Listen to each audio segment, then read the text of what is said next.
Okay, guys, going to start this week with a couple of plays. That seems to be something everybody's liking with the idiot feed.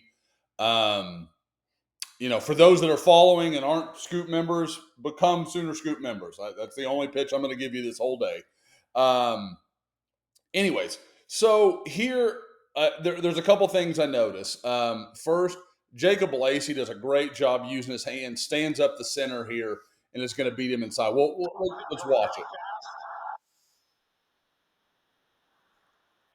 So that's something you're seeing, and really, I would say since the Cincinnati game, you've seen Oklahoma's defensive line. Like, I don't know if it's everything starting to come together or what it is, but like their hand usage is just miles better than what we've seen from Oklahoma last year, the years before. I mean, you go back as far as you want to.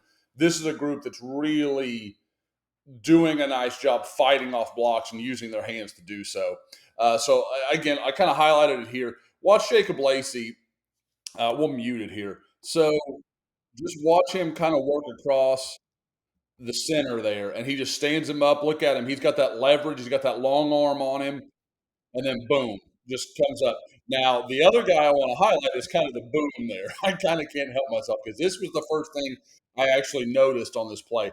Watch Keyshawn Lawrence here again, a guy that I think we've always known had a ton of talent, but he's just starting to be more decisive. I don't know if it's, you know, getting better with his technique or if it's as simple as him understanding what's happening defensively, but you're just seeing a much more decisive player. And when you can blend that with his talent, okay, then you've really got something. So just watch this play here. Watch him come up and strike. Like, I mean, just super impressed with Jalen Harvey on the day, but that was a hit he's probably feeling still today. That's a serious knock from Key Lawrence here. Um, okay, so now we move on to third down. I told you there's going to be two plays here. So what's just to preface it a little bit, you're going to get John Rhys Plumley. Is it Riz? Plumley. Let's just go with Plumley. He is going to get flushed out to his right. And when he does, Ethan Downs kind of flushes him, nearly gets a sack, and Jaron Kanek, coming from linebacker here, is going to end up forcing him to throw the ball. So let's just kind of watch it work. So Kanek comes up the middle. He's in that kind of B gap.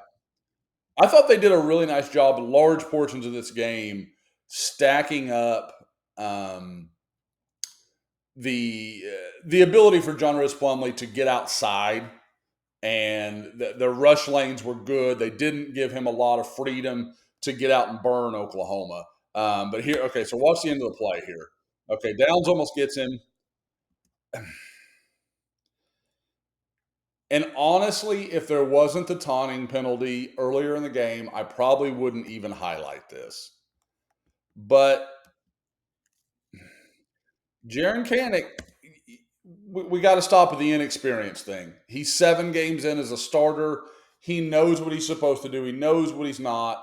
And I know that he's a guy that runs hot. Like, I get it. And I love it. Like, it's a great thing. It 100% is. But he's got to make better choices than this. And he's frankly lucky he didn't get tagged here for a penalty. Ball's gone, and he's almost helmet to helmet with like that. I mean, you can see it.